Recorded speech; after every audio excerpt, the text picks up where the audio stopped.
Ketua Umum Partai Demokrat Agus Harimurti Yudhoyono menyindir koalisi perubahan pengusung Anies Muhaimin tidak solid. AHY menyebut sebelum hasil pemilu resmi dibacakan, partai-partai politik di koalisi perubahan sudah melakukan manuver. AHY bahkan bilang, jalan Partai Demokrat bergabung dengan Prabowo Subianto adalah pemberian Tuhan. Obat kita masih di tempat yang lama, hancur lebur, betul? Kita tahu belum selesai, semua sudah kesana kemari. Kalau kita di sana kemarin, ya kita ditinggalkan sendiri. Alhamdulillah Tuhan dengan caranya menuntun kita bersama Bapak Prabowo. Artinya kita mungkin merasa kecewa dengan perolehan kursi kita di dalam pileg, tapi kita menang dalam upaya kembali ke pemerintahan nasional dan ikut berkontribusi untuk memperjuangkan hak rakyat. Namun Direktur Eksekutif Indikator Politik Burhanuddin Muhtadi menyebut justru manuver politik Demokrat bergabung dengan Prabowo bisa menjadi penyebab jebloknya perolehan kursi Demokrat di DPR. Memang perlu ditanyakan ya Niluh, apakah kalau misalnya bergabung di koalisi yang lama, suara Partai Demokrat seturun sekarang? Saya nggak yakin. Oke, Karena kenapa kita Anda nggak tahu, yakin? begini, Partai Demokrat ini mengeluarkan narasi perubahan itu 9 tahun terakhir pada masa Pak Jokowi. Tiba-tiba Partai Demokrat U-turn, ya, pindah haluan dari koalisi yang menarasikan perubahan bersama Mas Anies, kemudian pindah ke Pak Prabowo. Dan memang tidak bisa dihilangkan dari spekulasi berkaitan dengan pemilihan Caimin sebagai wapresnya Mas Anies gitu loh. Jadi di pemilu legislatif 2024, Partai Demokrat mendapat lebih dari 11.200.000 suara, naik dibanding pemilu tahun 2019 yang memperoleh 10.800.000 suara. Tapi perolehan kursi Demokrat di DPR melorot. Dari 54 kursi di tahun 2019, kini hanya menjadi 44 kursi. Tim Liputan, Kompas TV. Agus Harimurti Yudhoyono sindir koalisi perubahan. AHY sebut jika masih bertahan di koalisi pendukung Anies Muhaimin itu, Demokrat bisa hancur lebur. Benarkah demikian? Kami bahas bersama politisi Partai Demokrat Jansen Sittindoan dan Wakil Sekjen PKB Saiful Huda. Selamat sore Mas Saiful, Bang Jansen. Terima kasih sudah bergabung bersama kami di Kompas Petang. Ya, selamat sore Cynthia. Selamat sore Mas Ketua Komisi, Mas Saiful Huda. Ya, halo, Mas. Saya ke Bang Jansen dulu nih. Bang Jansen, apa sih sebenarnya alasan AHY ini sindir koalisi perubahan? Ada tujuannya kah? Sebenarnya tidak menyindir ya, Cynthia ya. Sebelumnya saya ingin menjelaskan konteksnya dulu. Jadi beberapa hari lalu kan Partai Demokrat mengadakan buka puasa begitulah. Yang dihadiri oleh Ketua Umum kami, Mas AHY. Jadi ini acara ini sebenarnya sifatnya internal. Namun karena sejak tanggal 21 Februari kemarin Mas AHY diangkat jadi menteri, jadi hampir seluruh kegiatan Mas AHY itu diikuti oleh media begitulah. Akhirnya acara internal buka puasa ini banyak juga media yang hadir. Jadi Mas AHY menyampaikan di situ refleksi. Karena memang buka puasa itu pasca tanggal 20 Maret kemarin KPU sudah memutuskan hasil pemilu baik itu Pilpres maupun Pileg. Jadi Mas AHY menyampaikan refleksi kepada kita. Jadi patut kita syukuri seluruh kader, begitulah dia. Perolehan kursi kita hari ini di Pileg 44, masih berpotensi lagi tambah 6 begitulah. Karena kan Partai Demokrat hari ini mengajukan juga gugatan ke Mahkamah Konstitusi. Terhadap 6 kursi begitulah dia. Tapi gini Bang Jansen, kita sebut saja ya, bukan sindiran karena tidak ada tujuan tertentu. Sebentar. Tapi sebentar, kita juga menang di Pilpres begitu dia. Jadi ini hal yang patut kita syukuri. Itulah. Jadi apalagi hasil Pilpresnya kan nggak menang yang di sebelah begitu. Jadi ini patut kita syukuri begitu. Jadi ini acara internal sebenarnya. Tidak menyebut partai apapun ya dan lain-lain begitu. Itu sih. Tapi gini Bang Jansen, sebut saja bukan sindiran ya, tapi tidak ada tujuan tertentu. Tapi setiap cuplikan, setiap perkataan AHY itu kan pasti memiliki makna yang tersirat. hampir tidak ada sebenarnya makna yang tersirat di situ. Ini soal Oke. rasa syukur saja. Baik, Soal ditahan rasa sampai di syukur ini situ. kan soal rasa syukur ini kan tiap partai beda-beda. Kalau Oke. Partai Demokrat, walaupun kami di pileg sekarang 44 kursi yang sudah pasti, baik itu gugatan P3 lolos atau tidak, ya, tambah potensi 6 kursi lagi plus menang Pilpres, udah kami syukuri nih begitu. Mungkin partai yang lain beda lagi rasa syukurnya, kan beda-beda rasa Baik, syukur baik, setiap kami partai. tangkap. Saya ke Mas Saiful, ini bukan sindiran, ini hanya merupakan bentuk rasa syukur. Bagaimana tanggapan Anda?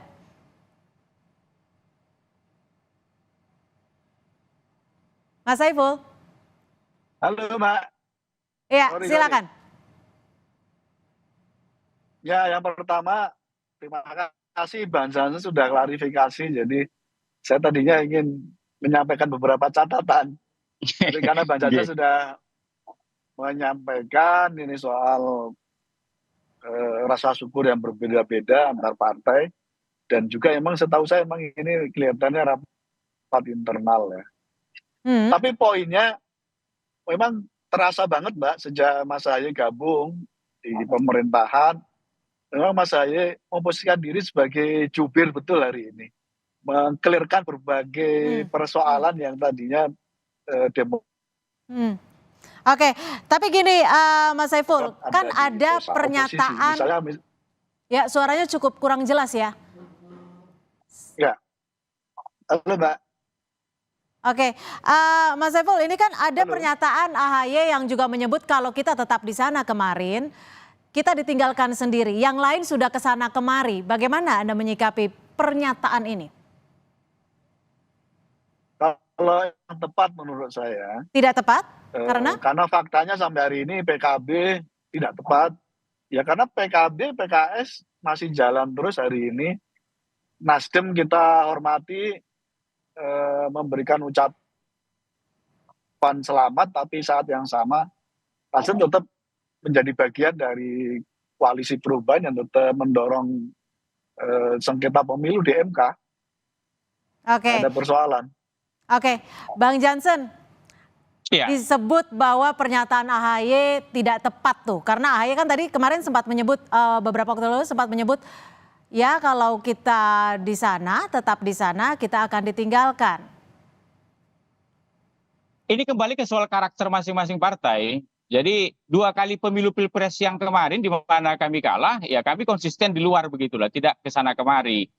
Ini kemarin tanggal 20 ditetapkan Pak Prabowo menang begitu, di koalisi sebelah itu tidak semua partai memang, sebagaimana disampaikan oleh Mas Ketua Komisi tadi, Mas Saiful Huda, ada partai yang memang sudah ke sana kemari begitu, manuver dan lain-lain, yang mungkin dalam tanda kutip begitu, ada juga niatnya ya ingin masuk ke pemerintahan. Jadi itu kan fakta-fakta kontemporer saja kan, dalam beberapa hari terakhir ini pasca KPU menetapkan Pak Prabowo sebagai presiden terpilih begitu bersama Mas Gibran. Itu Tapi sih. oke, Mas Saiful, tapi pernyataan AHY kemarin menurut Anda itu sekedar ucapan syukur atau bisa dikatakan ada sindiran sih?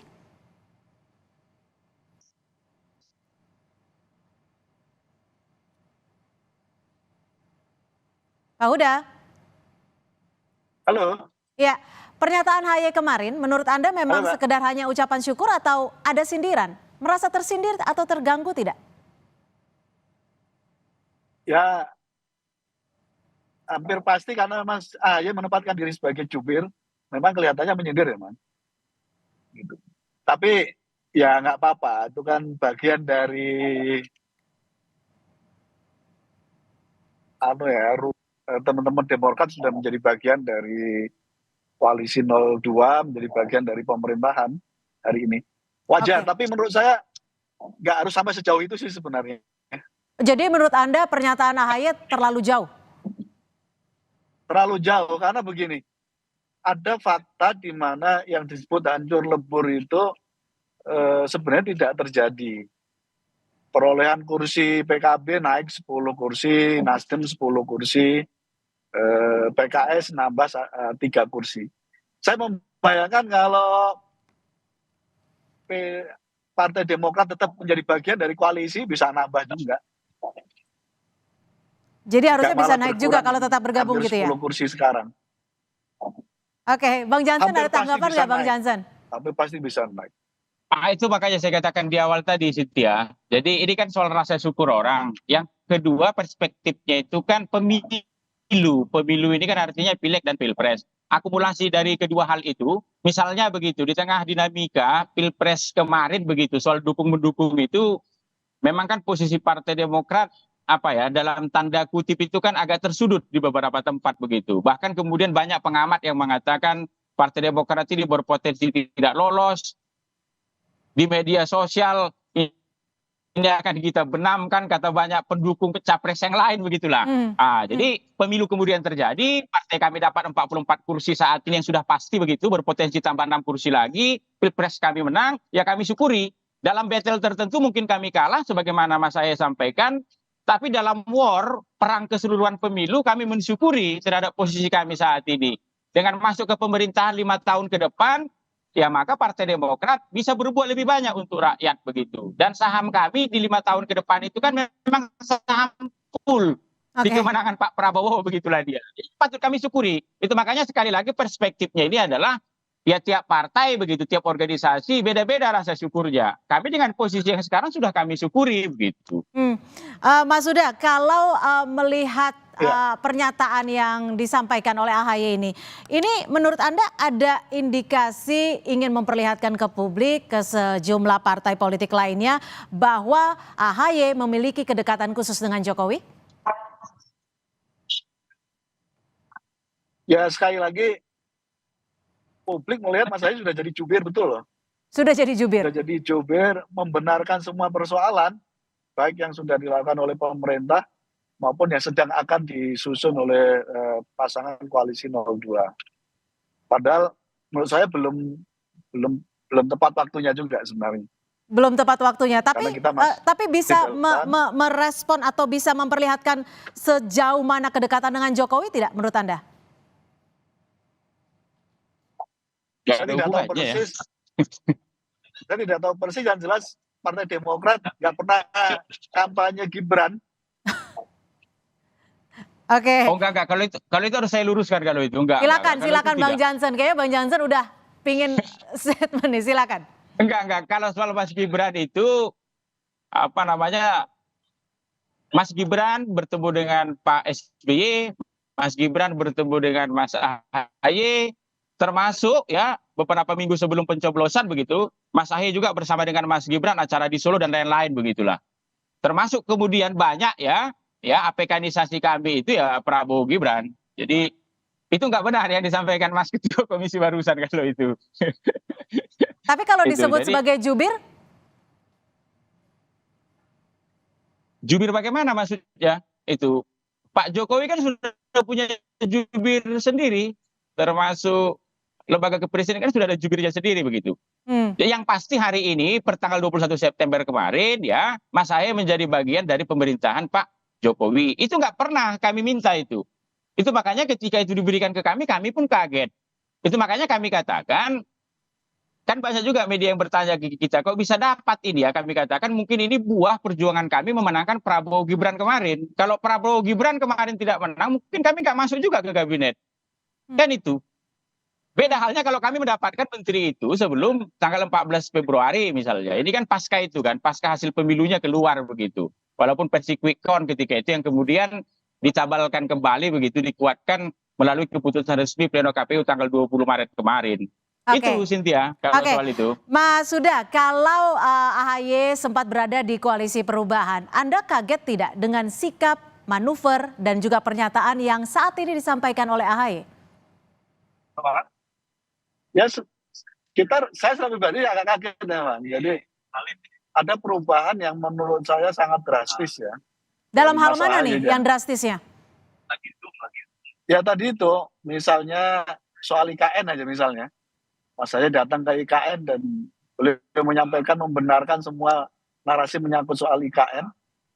Yang dimana pada masa lampaunya, Demokrat kan termasuk yang walkout pengesahan undang-undang IKN misalnya. Oh salah. Nah, menurut saya ada lompatan yang cukup jauh banget, perubahan yang cukup jauh banget. Boleh aku luruskan Cynthia dikit?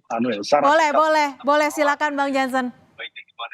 Pertama soal IKN ya, mungkin nanti Mas Saiful Huda bisa melihat ulang begitu ya, hasil rapat paripurna DPR, Partai Demokrat itu menerima undang-undang IKN tapi dengan catatan. Yang kedua, kalau soal walk out itu bukan di undang-undang IKN, tetapi di undang-undang Omnibus Law Cipta Kerja begitu. Jadi kenapa kok Demokrat ketika itu menerima tapi dengan catatan? Waktu itu kita katakan, ini kan kita dalam pandemi COVID, ada cukup banyak uang ketika itu yang kemudian diarahkan untuk IKN. Apa tidak lebih bagus itu difokuskan dulu ke penanganan COVID? Plus yang kedua, di situasi COVID itu kan pertumbuhan ekonomi kita rendah. Apa tidak lebih bagus ketika ekonomi sudah pulih, baru kemudian IKN ini ya kita kerjakan kembali, kita fokuskan kembali. Jadi Anda tidak sepakat kalau ada perubahan yang signifikan dalam karakter, statement, dan juga manuver AHY? Tadi kan temanya khusus soal IKN begitu. Saya ingin meluruskan itu, Cynthia. Jadi Partai Demokrat bisa dibuka catatannya begitu di rapat paripurna DPR, termasuk di seluruh berita media begitu. Partai Demokrat menerima IKN gitu, tapi dengan catatannya saya sampaikan tadi begitu. Sekarang ekonomi kita sudah mulai tumbuh. Itu dia kan nggak apa-apa toh, itu uangnya sudah mulai berlebih diarahkan untuk pembangunan IKN begitu. Itu dia. Terima kasih Bang Johnson Sitindaun dan juga Mas Saiful Huda sudah bergabung bersama kami di Kompas Petang. Selamat sore.